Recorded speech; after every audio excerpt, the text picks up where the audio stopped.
Hey everybody, it's Master Gallengeist here, bringing you my review for the book Tiamat's Wrath, the 8th book in the Expanse series.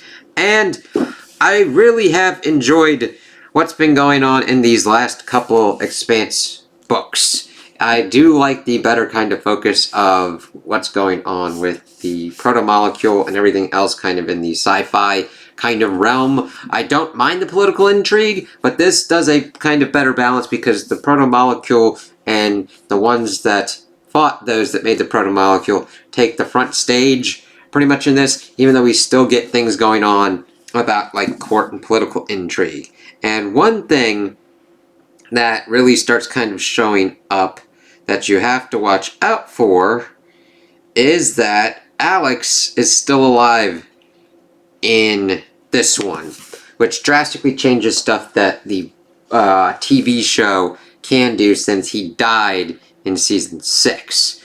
And as I'm reading through and pretty much over the halfway point in 9, there's a lot of different kind of things that are going on that they would have to do a lot of kind of drastic changes for. So I don't know what they would do if they kind of brought it back. They would have to severely retool certain kind of things or do some other kind of weird stuff. But let's get to this. So this is pretty much 4 years after what happened at the end of the 7th book.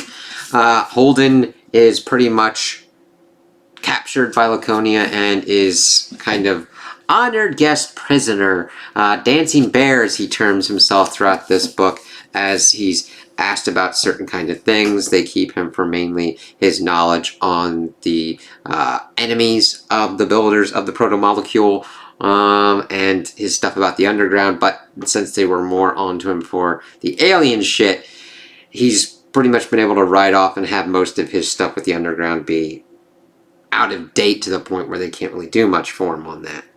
The thing is, we open up with the death of Avasarala, which is dealt with interestingly as Laconia decides to have her interred on Laconia as kind of like a power move. We got Drummer popping back up as there because in talking with Holden to kind of reminisce about Avasarala. Sorry.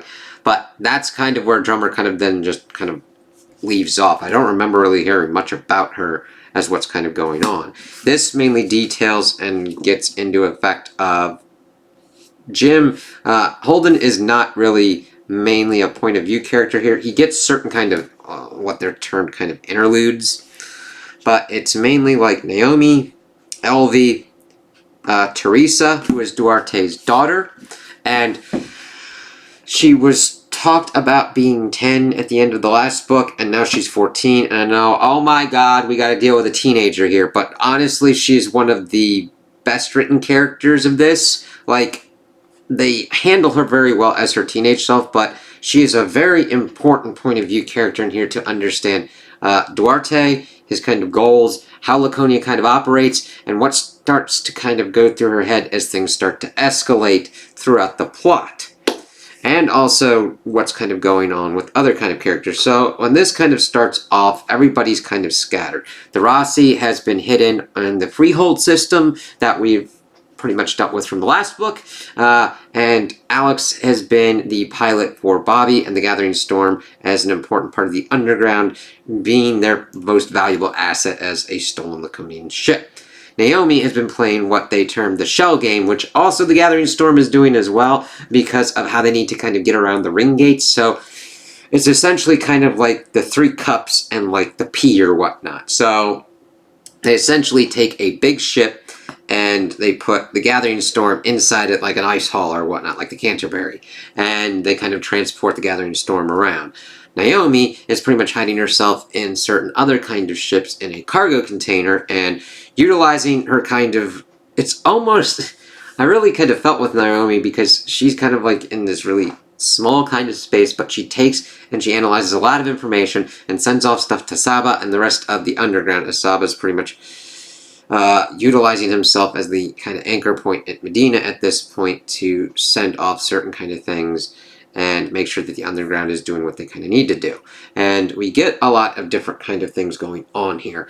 Bobby is more of the tactical military kind of arm and wanting to hit and try and get a win game.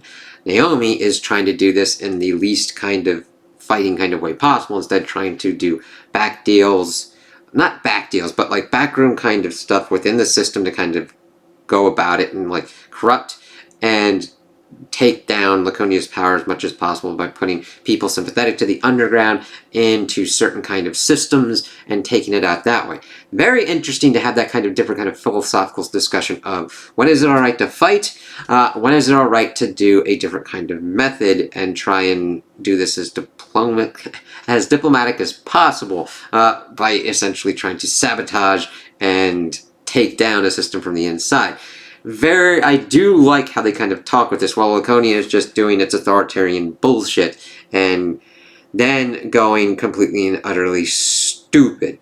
Like, I know I said that most of the proto-molecule stuff is the stuff that takes center stage, but that does with Elvie, because she has been brought in to Laconia into their science kind of stuff and pretty much put on this ship, the Falcon, and is tasked with going to dead systems to look for certain kind of stuff. Their main kind of thing is they find some weird kind of shit, but the main kind of ones that they find are two systems. The Adro system, which has this giant emerald, which is the size of a planet and kind of looks to be kind of a data storage device, according to Elvie. And I really like her kind of parts as well, because she's delving into the scientific ramifications, trying to understand the builders, what kind of is going on and all that. But then her superior is like, all right, let's go to the next system. And she's like, but this could have shit that could tell us how to work the gates, how to do the proto-molecule, all that kind of stuff. And here's the thing. A thing that I wish that they kind of really delved into is Duarte's been experimenting on himself and using proto-molecule tech. I kind of wanted more of an understanding of, is he going after the enemies of the ring gates because it's his choice, or because the proto-molecule has been affecting him and forcing that as a kind of thing onto him. However, that isn't really dealt with much. However, the ramifications for his experimentation and Cortazar's experimentation on him really come into effect as they start going around and doing essentially smart dumb people shit, as I'll term it. It's like, oh, we know enough to try and do something, but we're going to do it in the dumbest way possible and then be like, why the fuck did this happen kind of shit. It's like, what are you expecting, numbnuts? So, they keep going, and then they find this kind of neutron star at the edge of collapse. There's like, it's right at the edge of being turned into a black hole. But there's no other matter around, and this is where it comes into effect. Winston Duarte has been looking for this kind of system, and they're essentially going to utilize it to run tests, and their tests are to try and take down the enemy of the builders, the ones that are making the ships go Dutchman. So their smart fucking plan is to force a Dutchman event onto a remote-controlled ship filled with antimatter and see if that does anything for the ring gate entities.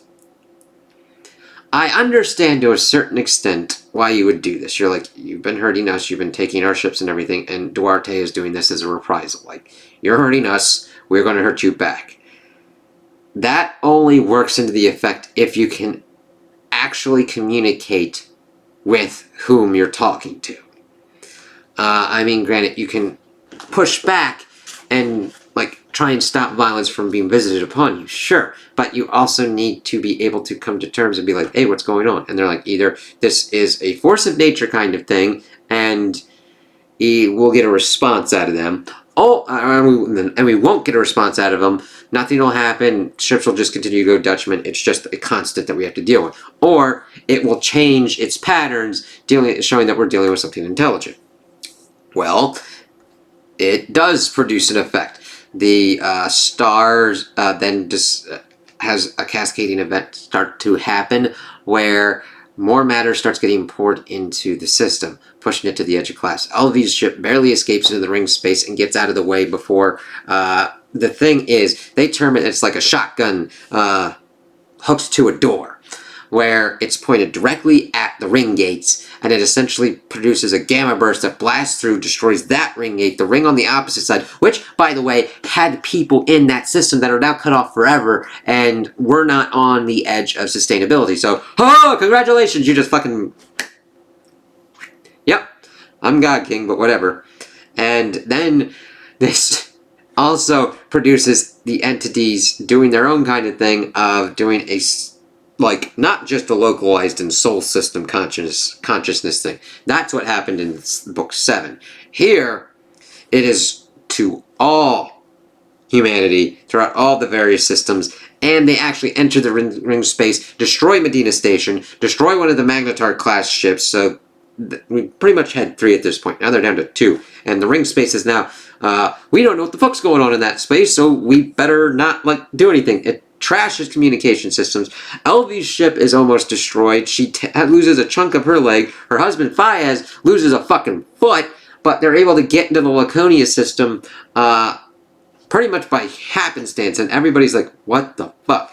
Now this starts even producing other kind of effects because Duarte decided to fuck with himself with the proto-molecule. What happens? This event essentially turns him into a blithering idiot. Where, well, not a complete blithering idiot. He shows kind of the ability to kind of understand what's going on, but it completely breaks his mind. And, of course, having that one single linchpin completely and utterly starts fucking around everything else. With Teresa, we'd been seeing her going to school, dealing with people, dealing with love, and how that kind of works as her being pretty much the High Consul's daughter. But then we start seeing how Laconia's authoritarianism really fucks her up, and she's just as much of a prisoner as Holden.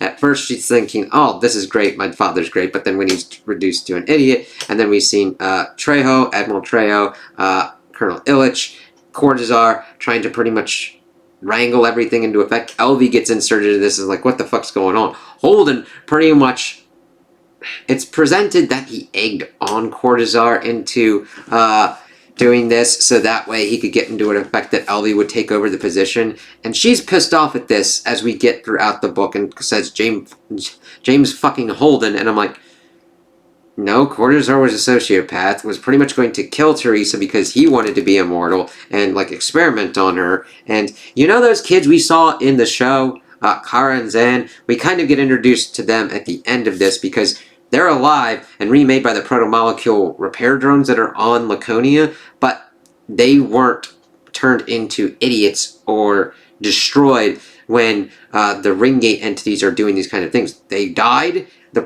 These repair drones brought them back to life, and they now have access to stuff with the proto-molecule and themselves. A lot of them are asking if they are themselves, and that's an important point that starts popping up as well because we get another person that pretty much gets brought back from the dead. I'll get to that in a little bit. But we see all these kind of mechanics going on. Teresa's like starts to get fed up, and really, I kind of feel for her because I can completely understand being in a situation where you feel you have no escape from. And it's just horrendous, and then you get to that point where you make that decision. And she's pretty much being utilized as a figurehead because her father is indisposed, and they're just forcing her to do all this kind of stuff. And it's not like a bratty teenager. They push it off like it, but she has no fucking control over shit, and she starts, like, losing it. She tries to go out, and we see that her father let her go out and explore this kind of stuff, and she runs into this person, Timothy. Now, if you're into it, the reveal towards the end of this is that it's Amos Burton, that he has been off the grid for about 2 years. He, like, left on a mission with a pocket nuke, and he's pretty much been trying to figure out all this kind of stuff. And he's been friends with Teresa Duarte. It's kind of nuts. But eventually, once this stuff starts going nutty, we also see other things starting to happen. We get another kind of round of the ring entities doing every different kind of way to take out humanity, utilizing the consciousness thing. Like, evidently there was the hive mind of the ring builders, and this was what was able to take them out. However, humanity doesn't have that. It's mainly lost time at this point, though granted, we'll see stuff later on that, not in this book, mind you, we're just talking about this one, but we'll see kind of what goes on. They're experimenting at this point to be like, you fuckers are fucking with us. Fuck you, man. And they're more like a darkness and an entity that has not known light. So it's an interesting kind of thing, and I hope we get a little bit more on them. I don't need a complete and utter deep dive into what they are, but I would like a better concrete idea of what they are. So she then gets fed up and decides, because Amos gets killed. But the thing is, they weren't fast enough, and his body gets like taken by the repair drones, and then he disappears for well, he's dead, and then the body disappears for a little bit, and then pops back up later. Let's see. Let's bring Bobby and Alex back into this. We do have a certain kind of bit where Naomi and Bobby were having their whole philosophical discussion of what was going on, and Bobby decides to go and take on this pretty much resupply thing to capture a political officer and get some supplies for the Gathering Storm because it's getting on in years and they need a kind of resupply. However, it fails. The political officer is dead, but they are able to get some things out of it. Bobby is really ruminating on what's the win state here, because all of her crew is made up of old OPA and really barely any young people taking on the fight. Is this an unwinnable fight? However, we find out that one of the things that they took cargo-wise was antimatter. So her idea is to pretty much take out the Tempest, which is guarding Sol System, and to then light that kind of fire for the next generation to show that Laconia is not an unstoppable force, that they are able to be taken down. They just have to figure out how to do it. And Naomi, after learning of what's kind of going on with Saba and the loss of Medina, has decided to take on pretty much being the leader of the underground at this point, and gives Bobby the go-ahead to do it. And her and Alex have a tense fight with that thing, and she's able to take out the Tempest. But things go wrong, and she decides to go out pretty much like a Valkyrie, with armor on and everything, shooting at this ship, and then it blows up. It severely cripples the Gathering Storm. However, Alex and the crew have still survived, and Jillian Houston, the daughter of the Houston dude that Thrasinante had to go and deal with in the 7th book, takes over command of the Gathering Storm.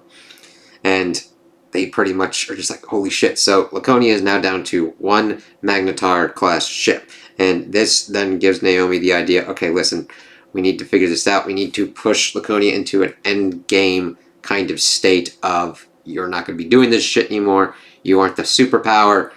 But she understands she's trying to balance this. It's not to take out and destroy and kill Laconia. It's to take out their power advantage and deal with the things that they have to deal with. So this kind of lines up towards the end. She builds up, and we see this giant kind of battle going on.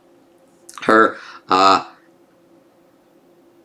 with Alex going back to the Rossi. Alex really affected by the death of Bobby, and him dealing with it. I really like the way they deal with grief in here, because he understands that is probably the way she would have wanted to go out. They get the Rossi back. They get everything kind of worked together. They get all these ships. They go, and their plan is to go into the Laconian system and destroy all the construction platforms that they've utilized with the proto-molecule. This then starts dovetailing where Teresa Duarte is like, I'm getting out of this motherfucker, and utilizing Amos's beacon to get out. And she pretty much goes and gets Holden as pretty much a bargaining chip to get her off the world and get her out of there, because it's lining up with what's the attacks going on. And granted, this takes a long time, even though you're able to kind of like read through it and it's kind of fast. The timeline is like longer. We see that Naomi's group is able to take out all of the construction platforms, but instead of blasting off, they are able to land down on Laconia, rescue Holden, Teresa, and a resurrected Amos. And it's like, oh shit. And Elvie did interact with them as they were kind of going. And the thing is, we also learned that Duarte is not completely and utterly gone. Teresa had explained in one of her tearful kind of things of trying to get her dad back, that Corzar wanted to kill her. And he kind of just kills him in a weird kind of just way of like, how the fuck did he do that? Even without kind of realizing or showing that he knows what's kind of going on. But he saw Corzar killed him, and this leads to Elvie taking over the science directorate and being the kind of best one to take on the task of trying to figure out what's going on with these ring entities. And that's, of course, where she's like, James fucking Holden and everything like that. And I'm like, I get kind of being angry, but Holden really didn't do as much plotting and maneuvering to get you here as she's kind of letting on. It's okay. I'm just kind of like, I get kind of being mad a little bit, but Cortazar was a fucking asshole sociopath who was going to kill someone to try and figure out how to become immortal. And a girl, like a 14-year-old girl at that, like, shit. And I'm like, yeah, she probably should have come back and been put in charge of this stuff anyway. But we see everybody kind of lift off and get out and escape. It was pretty kind of tense to see them, but they get out of there. It's nice to see Holden get, let's see here, get out of there and get out of his kind of shitty kind of place. Yeah, and he's kind of the last one with the epilogue. But Teresa's able to utilize her ability of being like, hey, I'm the High Consul's daughter, let us out of here. You know what I mean? And that was actually a pretty good, smart power play on her part. It's like, okay, Laconia's on the back foot, what's gonna happen now? And it's just, it was nuts because I'm reading this stuff and these people are like, we're just going to send antimatter and continue to try and attack them by making ships go Dutchman. And I'm just like, that is one of the stupidest fucking ideas ever. Like, you essentially go with one of the most powerful things you've got. And these people can affect fucking consciousness and reality. You've got no defenses against that. You haven't figured out how they're able to do it or any kind of way to counteract that. And yet you're just going to be like, yeah, man, I'm going to take this firecracker and I'm going to stick it up a bear's asshole. It's like, well, buddy, welcome to bear shit land. See how it works after it fucking mauls your ass? But that's the thing. It's never the people who make the decision that have to deal with the repercussions. Except in this case, Duarte did because he pretty much had his mind exploded. It's like, and then everybody else is like, let's continue on this stupid path. It's like, no. And it just went to show how a single kind of failure point, as like, hey, Immortal God, Philosopher King, that's not a good fucking strategy to have. I mean, granted, he was like, yeah, I'm going to make my daughter immortal too. And I'm like, you're doing the same thing. You're like, oh, we can only have one immortal person. Then you're already like, yeah, fuck it, I want my daughter to be immortal too. It's like, whatever. And then you get Cortazar getting jealous and then going like, I'm going to kill your daughter. And then you got to deal with that fucking shit. It's like, goddamn dumb fuckers. But it's believable, organic stupidity. That's like, oh god. Only thing that almost felt kind of plot demandsy was how Bobby got the antimatter. And not how she got it, but like, hey, this is kind of plot convenient that she's going through this stuff. It's like, hey, there's antimatter here. But even then, it was just a slight feeling. I don't really think that it is as plot demandy as I've seen other kind of things going on with. So I really like this to see what is going on with the characters. Bobby wrestling with what is her legacy and what she's kind of leaving behind. Naomi, if her fight is having the effect that she needs and having to change it because of the circumstances that pop up. Elvie trying to deal with working in authoritarian thing and system and trying to figure out this shit even though they're fucking up how she's able to do it. Like bringing in that they've got this catalyst thing this woman made and she always keeps coming in and every time they try to use her to like activate protomolecule tech she says she's sorry and that she wouldn't do it. And when she takes over at the end, she starts instituting changes. She shuts down the pens, which is what Laconia would use to pretty much make the protomolecule and give them their supply. She's like, fuck that shit. She notices what's going on with Kara and Zan, and that leads them to have a new kind of understanding and her letting them out and actually actively working and collaborating with them instead of treating them as just objects. Granted, if I messed that... No, she does that in this one, and then... because that sets up their relationship in the 9th one.